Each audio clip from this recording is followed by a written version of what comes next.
Hello friends, स्वागत है आप सभी का निशा साइंस ट्रैक में। मैं निशा सैनी। आज अपना जो टॉपिक रहने वाला एंडोक्राइन सिस्टम में अपन ने बहुत सारी ग्लैंड्स के बारे में पढ़ चुके हैं। आज अपना जो पार्ट रहने वाला है वो थायराइड ग्रंथि के बारे में रहने वाला। थायराइड ग्रंथि जिसे सबसे बड़ी अंतःस्रावी ग्रंथि कहते हैं, उसके बारे में पूरी डिटेल्स बात करने वाले हैं कि क्या होती है थायराइड ग्रंथि, कहाँ पाई जाती है और इसकी कमी से कौन कौन सा रोग हो जाता है। इसके द्वारा जो हार्मोन स्त्रावित होता है, उस हार्मोन की कमी हो जाए तो कौन सा रोग होता है और वृद्धि हो जाए तो कौन सा रोग होता है, उन सब के बारे में डिटेल से पढ़ेंगे। लेकिन उससे पहले प्लीज आप सभी वीडियो को लाइक करिएगा, शेयर करिएगा और हाँ, जिन्होंने अभी तक चैनल को सब्सक्राइब नहीं किया है प्लीज चैनल को सब्सक्राइब करिएगा। देखिएगा, एक कहावत है, एक कोटेशन बहुत अच्छी है कि मेहनत करते रहिएगा, सफलता अपने आप मिलती है। जो मेहनत करते हैं उनको सफलता 100% मिलती है और जो किस्मत के भरोसे बैठते हैं, हो सकता है किस्मत उनके भरोसे बैठी है। ठीक है, तो इसी कोटेशन के साथ में स्टार्ट करते हैं। प्लीज सभी के सभी जल्दी से क्लास को शेयर कर दीजिएगा, फिर स्टार्ट करते हैं। तो चलिए बात करते हैं थायराइड ग्लैंड। थायराइड जो ग्रंथि है, थायराइड की बात की जाए कहाँ पाई जाती है, तो आपको पता है अपना जो गला है, ठीक है, ये जो गला है यहाँ पर आपको सी आकार के, देखो टच भी करोगे तो सी आकार के छल्ले दिखाई देंगे। तो जो गला है, श्वसन नलिका है, उसके पास में पाई जाती है। ठीक है, तो श्वसन नलिका जिसे ट्रेकिया कहते हैं, श्वसन नलिका जिसे क्या कहते हैं, ट्रेकिया कहते हैं, उसके अंदर पाई जाती है। ठीक है, किस आकार की होती है, एच आकार की होती है। उत्पत्ति किससे होती है, तो ध्यान रखिएगा एंडोड्रम से होती है। तो सबसे पहले बात करते हैं इसकी उत्पत्ति कहां से होती है, तो ध्यान रखिएगा इसकी उत्पत्ति जो होती है एंडोड्रम से होती है। किससे होती है, एंडोड्रम से मानी जाती है। इसकी उत्पत्ति किससे मानी जाती है, एंडोड्रम से मानी जाती है।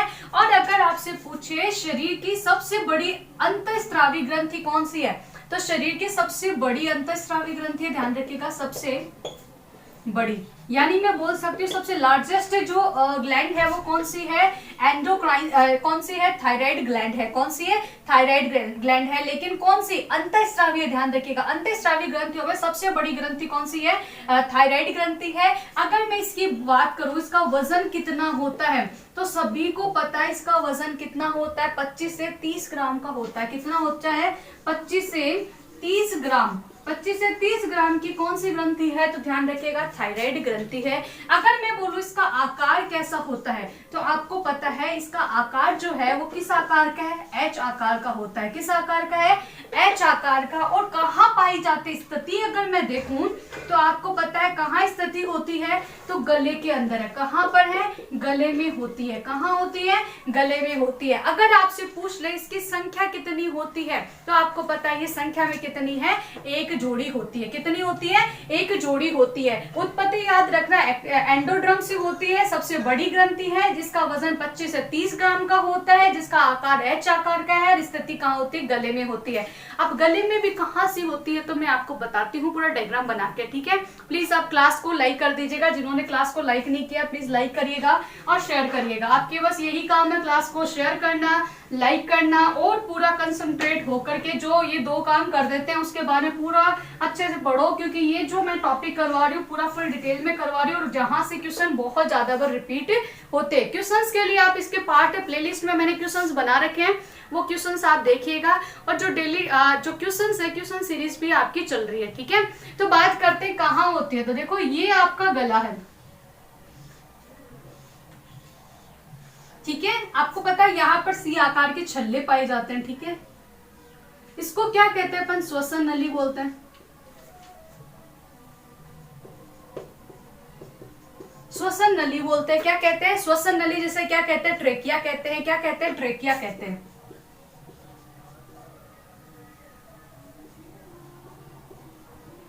क्या कहते हैं, इसे ट्रेकिया कहा जाता है। ध्यान रखिए, क्या कहते हैं, ट्रेकिया कहा जाता है। ट्रेकिया के पास में क्या होती है, आपके पास में ये ग्रंथि। अब देखो ये वाला जो पार्ट है ना, यहाँ पर दो ग्रंथि होती है, दो इधर होती है, दो इधर होती है। अब आपसे पूछे ये ग्रंथि कौन सी है, तो ये तो पैराथायराइड ग्रंथि है। कौन सी है, पैराथायराइड ग्रंथि है,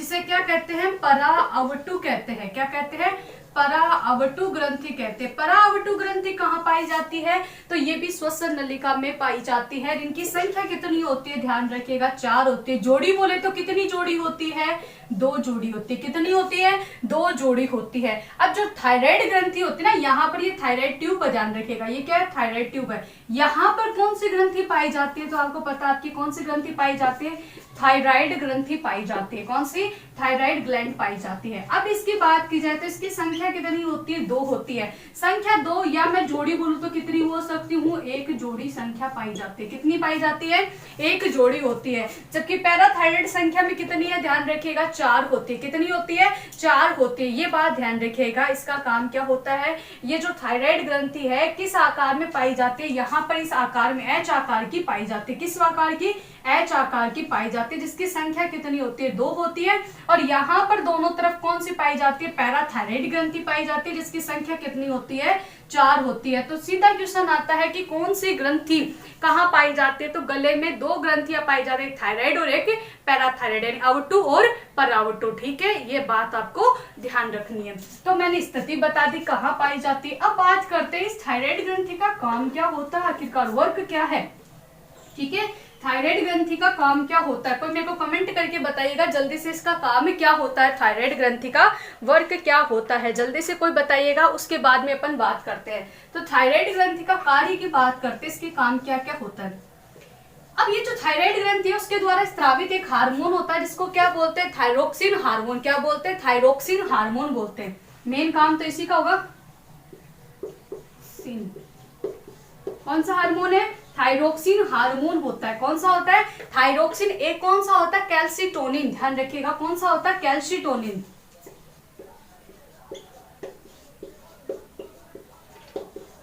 और ये जो कैल्सिटोनिन है वो जो सी सेल होती है, ठीक है, थायराइड जो ग्रंथि है उसके अंदर एक तो थायरोक्सिन हार्मोन होता है, एक क्या होते हैं, सी सेल होते हैं। सी सेल के द्वारा कैल्सिटोनिन का स्रावण किया जाता है। तो मैं बोल सकती हूँ 2 प्रकार के हार्मोनों का रिलीज करते हैं, एक थायरोक्सिन और एक कैल्सिटोनिन। अब ये जो थायरोक्सिन हार्मोन है इसका वर्क क्या होता है, मेन जो काम है इस थायरोक्सिन का ही है। ठीक है, तो थायरोक्सिन हार्मोन का काम क्या क्या होता है, तो ध्यान रखिएगा, ये क्या करता है बॉडी के अंदर, इस थायरोक्सिन हार्मोन की बात कर रहे हैं, ये जो कार्बोहाइड्रेट है ना अपनी बॉडी के अंदर, कार्बोहाइड्रेट, प्रोटीन हो गया, लिपिड हो गया, उनका क्या करना, उपापचय करना काम होता है। ठीक है, किसका, लिपिड्स का जो होता है ना, लिपिड्स बोले तो किसका, कार्बोहाइड्रेट, कार्बोहाइड्रेट, कार्बोहाइड्रेट हो गया, प्रोटीन हो गया, इसके अलावा क्या, प्रोटीन हो गया, कार्बोहाइड्रेट हो गया, लिपिड हो गए जितने भी। ठीक है, उन सबका क्या करना, उपापचय के लिए उत्तरदायी होता है। किसके लिए, इनके उपापचय के लिए उत्तरदायी होता है, आदि के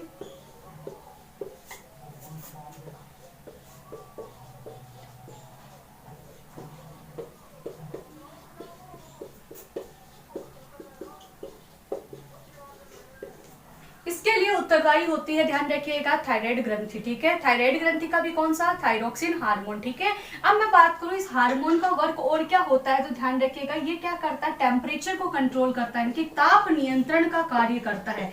इसका ताप नियंत्रण का कार्य करता है, बहुत इंपॉर्टेंट है आपके लिए, ये याद रख रहे हैं। ताप नियंत्रण का कार्य कौन करता है, थायरोक्सिन हार्मोन करता है। कौन करता है, थायरोक्सिन हार्मोन करता है, ध्यान रखिएगा। इसके साथ में ध्यान रखिएगा, जो थायरोक्सिन जो हार्मोन है उसकी वृद्धि होगा तो क्या होगा, ऑक्सीजन की दर क्या होगी, बढ़ जाएगी। ऑक्सीजन की दर बढ़ेगी तो श्वसन दर भी बढ़ जाएगी, श्वसन दर बढ़ेगी तो हृदय की धड़कनों की दर भी क्या होगी, बढ़ जाएगी। हार्ट बीट बढ़ेगी तो ब्लड प्रेशर भी बढ़ जाएगा, और बॉडी टेम्परेचर बढ़ जाएगा, और बॉडी टेम्परेचर बढ़ेगा तो एनर्जी बढ़ेगी, एनर्जी बढ़ेगी तो क्या होगा, वेट क्या होगा, कम हो जाएगा। ठीक है, ये बात आपको ध्यान रखनी है। ठीक है, अब बात करते हैं, ये तो हो गए इसके कार्य। अब बात करिए जो थायराइड ग्रंथि है इसके द्वारा स्रावित एक हार्मोन मैंने बताया था जिसका नाम क्या था, थायरोक्सिन हार्मोन। कौन सा, थायरोक्सिन हार्मोन। अब यहाँ क्वेश्चन आता है, ये थायरोक्सिन हार्मोन है, ये इंपॉर्टेंट बात है, यहाँ पर इसकी क्या हो सकती है, या तो कमी हो जाएगी, या तो क्या होगी, इसकी कमी होगी, या क्या होगी, इसकी अधिकता हो जाएगी, ध्यान रखिएगा। यानी ये ग्रंथि जो है इस हार्मोन का या तो ज्यादा स्त्रावण करेगी या क्या करेगी, ज्यादा कम करेगी। अगर इसकी कमी होगी तो कौन कौन से रोग हो जाएंगे, ध्यान रखिएगा, ये इंपॉर्टेंट है, बहुत इंपॉर्टेंट बात है। थायरोक्सिन हार्मोन की कमी के कारण कौन कौन से रोग हो जाते हैं। तो सबसे पहला रोग जो होता है वो कौन सा होता है, थायरोक्सिन रोग जो होता है वही होता है, ठीक है, अल्प स्त्रावण से, ठीक है, कमी या अल्प स्त्रावण बोल सकती हूँ। अल्प स्त्राव से कौन सा रोग हो जाता है, तो आपको पता है मिक्स क्रिटिनिज्म रोग। कौन सा रोग, क्रिटिनिज्म, क्रिटिनिज्म रोग हो जाता है। इसके अलावा जो सेकंड रोग है वो ध्यान रखना, मिक्सडेमा रोग। कौन सा रोग होता है, मिक्सडेमा रोग। कौन सा रोग हो जाता है, मिक्सडेमा रोग भी हो जाता है। क्या क्या होता है इस रोग में मैं कंप्लीट बताऊंगी, ध्यान रखिए। मिक्सडेमा रोग हो जाता है।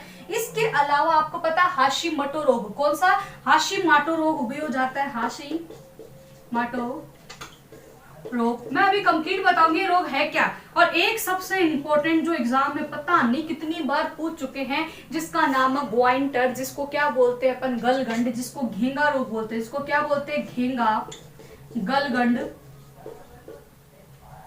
ठीक है, जिसको क्या बोलते हैं, ग्वाइंटर रोग हो जाता है। इसकी कमी से ये रोग हो जाता है। अगर अधिकता हो जाए तो कौन सा रोग हो जाता है, आपको पता है, प्लूमर का रोग हो जाता है। कौन सा, प्लूमर का रोग और ग्रेव का रोग। बहुत इंपॉर्टेंट है, क्वेश्चन आता है, गांठें बनने लग जाती है ना गले के अंदर, उनकी बात करते हैं। अधिक या अधिक स्त्राव से, ठीक है, अधिक स्त्राव से, ठीक है, अति स्त्राव से क्या होगा। पहला जो रोग होने वाला है वो कौन सा हो जाएगा, प्लूमर रोग हो जाएगा। कौन सा रोग, प्लूमर रोग हो जाएगा, ध्यान रखिएगा। इसके अलावा सेकंड जो रोग हो जाएगा वो कौन सा हो जाएगा, ध्यान रखिएगा, ग्रेव का रोग। कौन सा रोग, ग्रेव का रोग।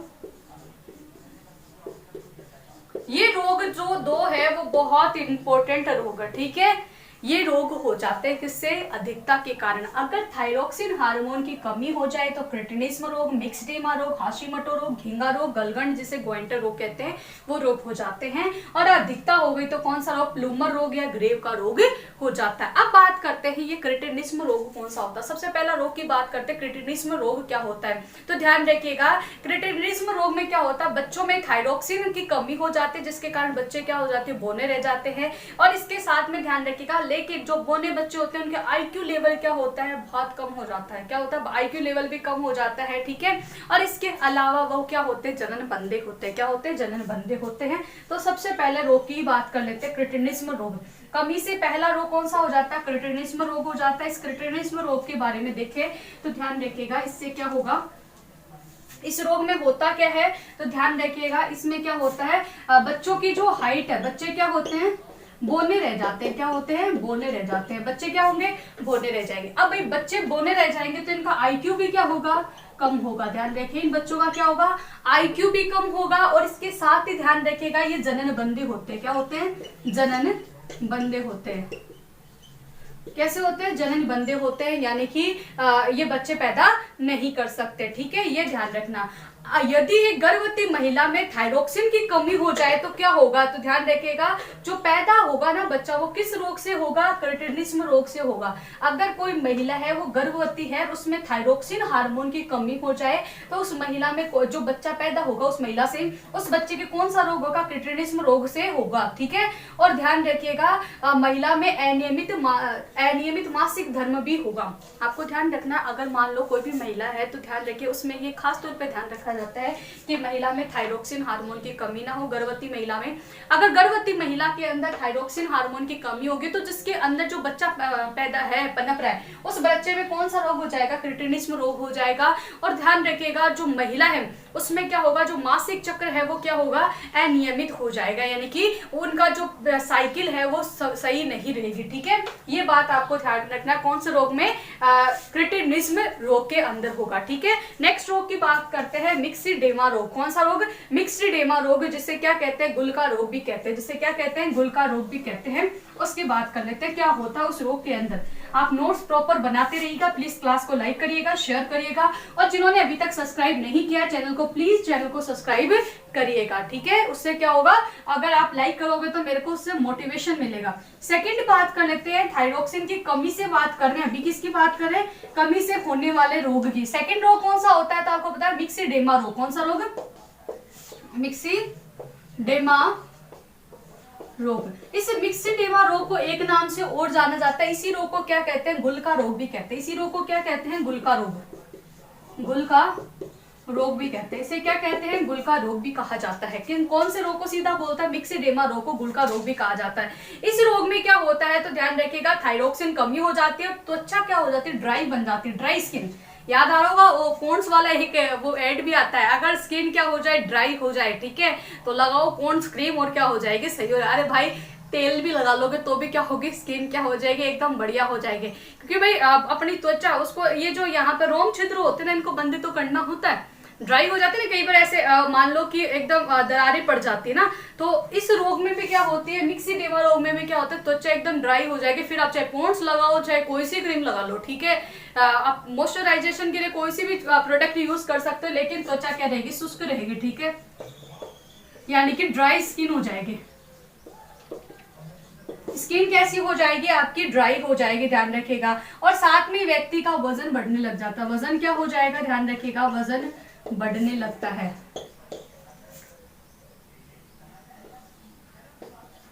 व्यक्ति का वजन क्या होता है, बढ़ने लगता है। और साथ में ध्यान रखना, ठंड के प्रति क्या होता है, संवेदनशील होता है, ठंड के प्रति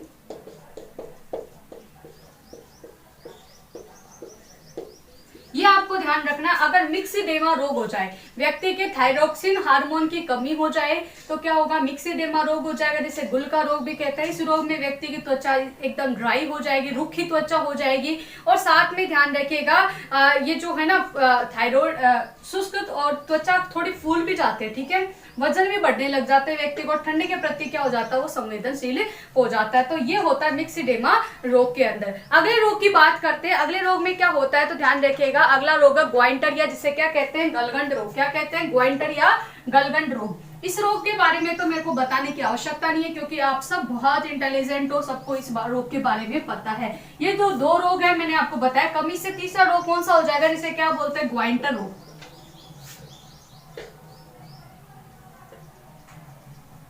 जिसे क्या बोलते हैं, गलगंड रोग,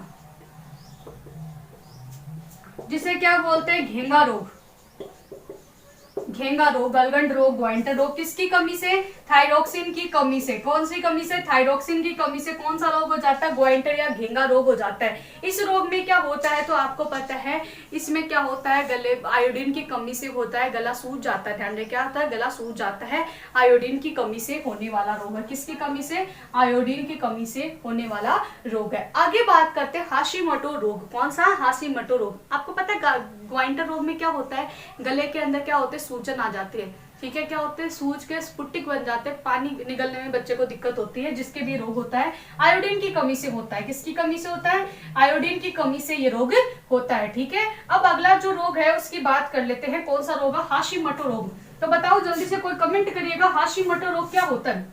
तो आपको पता है इसमें क्या होता है, एंटीबॉडीज का निर्माण हो जाता है थायराइड ग्रंथि के प्रति।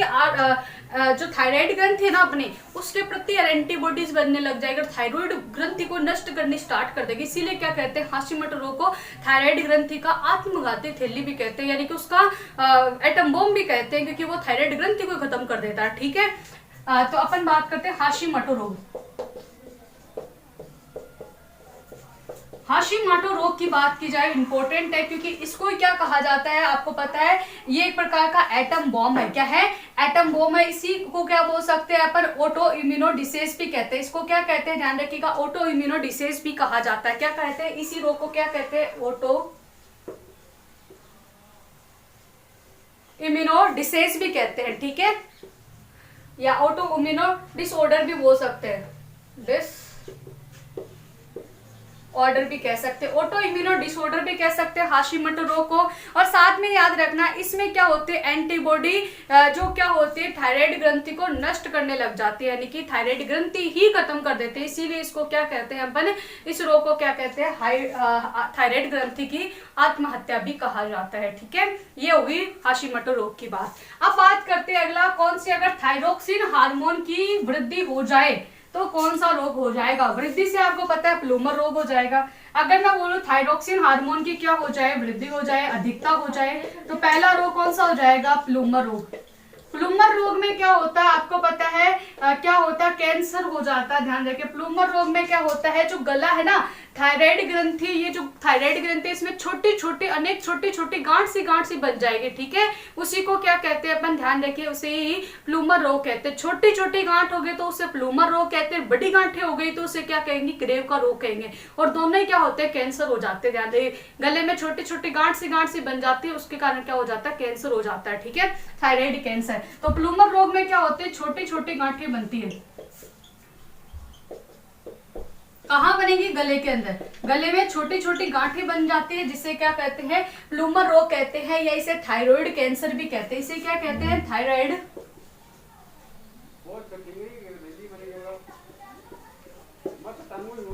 इसे थायराइड कैंसर भी कहते हैं। ये आपको ध्यान रखना। प्लूमर रोग में क्या होगा, गले में छोटी छोटी क्या होगी, गांठें बन जाएगी, जिसके कारण क्या होगा, व्यक्ति की मृत्यु भी हो जाती है, क्योंकि थायराइड कैंसर का निर्माण हो जाता है। अब बात करते हैं ग्रेव का रोग कौन सा होता है, ग्रेव का रोग। नेक्स्ट रोग की बात करते हैं, ग्रेव का रोग। ग्रेव के रोग में कुछ नहीं है, बड़ी गांठें हो जाएगी, बस इतना ही है ग्रेव का रोग। ग्रेव का रोग, इस ग्रेव के रोग में क्या होगा, तो ध्यान रखिएगा, जो थायराइड ग्रंथि है उसमें बड़ी बड़ी गांठें हो जाएगी। क्या होगी, बड़ी बड़ी गांठें हो जाएगी। बड़ी बड़ी गांठें होने से क्या होगा, ध्यान रखिएगा, ट्यूमर का निर्माण हो जाएगा। एक प्रकार का क्या, ट्यूमर का निर्माण हो जाएगा, जिसे क्या कहते हैं, थायराइड का कैंसर भी कहते हैं। क्या कहते हैं, थायराइड कैंसर भी कहते हैं। ठीक है, इन दोनों बीमारी को, जो पहले तो कौन सी है, प्लूमर रोग, और दूसरे कौन सा है, ग्रेव का रोग, इन दोनों रोगों को क्या कहते हैं, ऑटो इम्यूनो डिसीज भी कहते हैं। इनको क्या कहते हैं,